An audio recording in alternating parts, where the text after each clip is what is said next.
Hello students. So as we were discuss about these matter around the sphere and today's topic is physical and chemical change.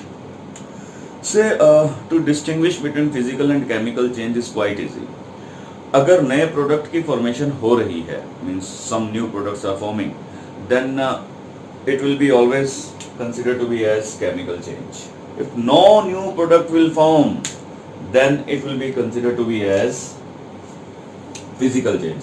Remember that change should be permanent if it is a chemical change. और अगर वो permanent नहीं है, temporary है, then it will be considered as the physical change. तो यही सब characteristics को अब हम डिस्कस करने वाले हैं. So let us discuss one by one the physical and the chemical. So the definition of physical changes is those changes in which no new substances are formed are considered to be as physical change. बहुत important point यही है कि इसके अंदर कोई भी नए substances नहीं बनते. बस इतनी सी बात ध्यान में रखनी है कि no new substances will form. यहां पर कोई नया सब्सटेंस नहीं बनेगा. फॉर इंस्टेंस यहां पर मैंने दो बेस्ट एग्जांपल रखे हैं. सो दीज एग्जांपल्स आर से ice is converted into the water. क्या इसमें कोई नया सब्सटेंस बना? नहीं, क्योंकि आइस का सिस्टम वही है, सिर्फ फिजिकल स्टेट चेंज हुई है. The water is getting converted into the steam, only physical state has been changed. ठीक है. नाउ इनका रिवर्स मैनर में भी that will be the physical change. So the steam is converted into the water, so that process is called condensation. If we are talking about the condensation process, तो वो भी क्या होगा? एक physical change होगा. Then again water is getting converted into the ice, that is called freezing. So ये सभी के सभी फिजिकल चेंजेस हैं जिसके अंदर कोई नया सब्सटेंस नहीं बनता है और ये इंटरकन्वर्टिबल होते हैं. They are reversible. ठीक है. We can easily convert ice into the water and water from the ice. So जब आइस इनटू द वाटर हो रहा है तो that will call the melting. जब ये फ्रंट साइड पर चल रहा है यानी कि फॉरवर्ड डायरेक्शन में मूव हो रहा है, so that is the melting. Then water is getting converted into the steam. हम इसे क्या बोलेंगे? That is called boiling. So these all process are physical changing. ये सभी के सभी प्रोसेस फिजिकल चेंजेस में कंसीडर होते हैं. For what reason? Because no new substance is forming. ठीक है. कोई नया सब्सटेंसेस नहीं बन रहा है. सेकंड केस के अंदर ये रिवर्सिबल प्रोसेस में है. ठीक है. Now this one is glowing of bulb. ठीक है. एक बल्ब जला, ग्लो किया. ग्लो करने के बाद जब हम उसे स्विच ऑफ करेंगे सो वापस से अपनी सेम पोजीशन पर आ जाएगा. So that is the reversible change. So जब ये रिवर्सिबल होता है तो हम इसको क्या बोल देते हैं? That is a physical change. इसको हम क्या बोलेंगे? Physical change. So these are the some good example of the physical change. सिर्फ एक बात बेस्ट वे में ध्यान में रखनी है कि इसके अंदर कोई भी नया सब्सटेंस फॉर्म नहीं होगा. नो न्यू सब्सटेंस का फॉर्म. क्लियर? सो ये बात बहुत अच्छे से ध्यान में रखनी है और ये रिवर्सिबल होते हैं. These are the reversible changes. So ये रिवर्सिबल चेंजेस हैं और इसमें कोई नया सब्सटेंस नहीं बनता है. They are considered to be as physical change. Okay.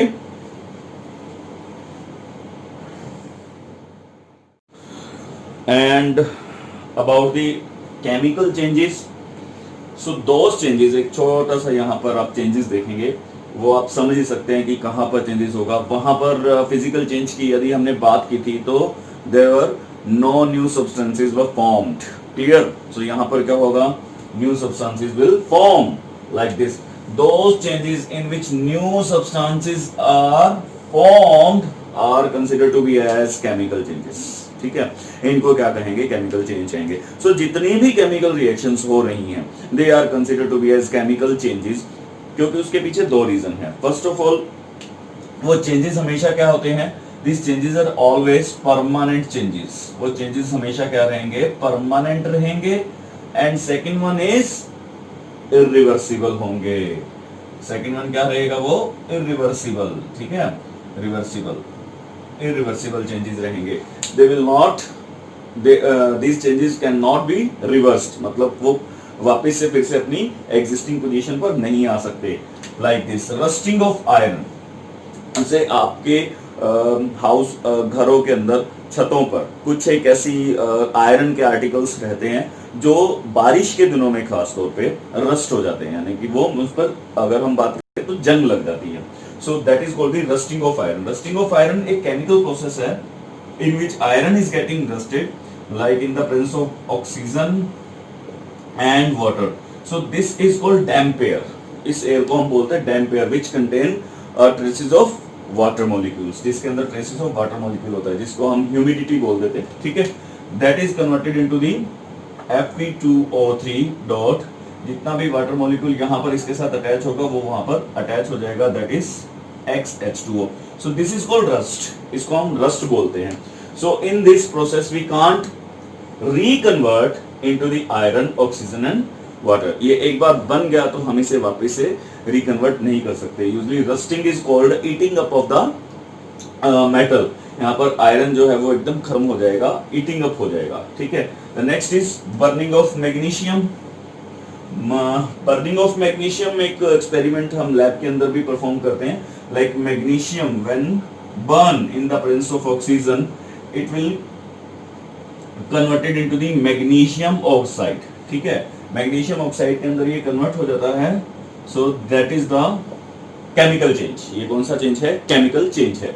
So these are the some examples of the chemical change. हमने यहाँ पर सिर्फ दो बातों का ध्यान रखना है। One is no new substances will form. Second, these changes are permanent, or we can say the irreversible changes will be there. So that's why this is the basically somehow we can say the difference between the chemical and the physical change. ठीक है, एक को याद रखो, दूसरा automatically याद रहेगा। So let us discuss the difference between physical and chemical change. As I told you कि दोनों की दोनों जो प्रोसेसेस हैं वो जस्ट अपोजिट हैं एक दूसरे के, both are opposite to each other. So हम एक के करेंगे, दूसरे के ऑटोमेटिकली हमारे पास सारे के सारे जो चेंजेस हैं वो समझ में आ जाएंगे। So first of all let us discuss about the physical change and automatically we will get to know about the chemical change. So about the physical change, as in the definition we have discussed, no new substances is formed. यहां पर क्या होगा? New substances will form. Second is it is a temporary change and this is a permanent change. It is easily reversible. These are irreversible changes. And this is important because in physical change there is a little change in the energy takes place. Energy में या तो energy बहुत कम ही absorb होगी और बहुत कम ही release होगी, but in converse with chemical change वहां पर यदि एनर्जी चेंजेस होंगे, यानी कि या तो एनर्जी एब्जॉर्ब हो रही है या एनर्जी रिलीज हो रही है, उसका अमाउंट हमेशा ज्यादा ही होगा compare to physical change. Clear? Like this. यहां पर हम एक एक करके लिखते हैं सभी के सभी। First one is no new substances is form. New substances will form, ठीक है। यहां पर इसका सबसे बेस्ट तरीका ही यही है दोनों के चीजों को समझने में। Second thing, it is a temporary change. ये कौन सा चेंज होगा? That will be a permanent change. ये होगा परमानेंट चेंज, ये रिवर्सिबल नहीं होगा। This one, sorry, chemical change reversible नहीं होगा। सो रिवर्सिबल नहीं होगा तो हम वहां पर एक वर्ड यूज करते हैं, that is called the irreversible change. So that is a irreversible changes. ये कौन से होंगे? इररिवर्सिबल चेंजेस होंगे। Then a very little heat और लाइट इज यूजुअली एब्जॉर्ब और given out. So we can say the change in energy, ठीक है। इसको हम अगर शॉर्ट फॉर्म में लिखें तो that is called the change in energy. Change in energy का मतलब क्या है कि पहले से या तो एनर्जी बढ़ जाएगी या एनर्जी कम हो जाएगी। यदि एब्जॉर्ब हो रही है तो एनर्जी कम हो जाएगी, और यदि एनर्जी रिलीज हो रही है तो एनर्जी बढ़ जाएगी। सो that is called the change in energy.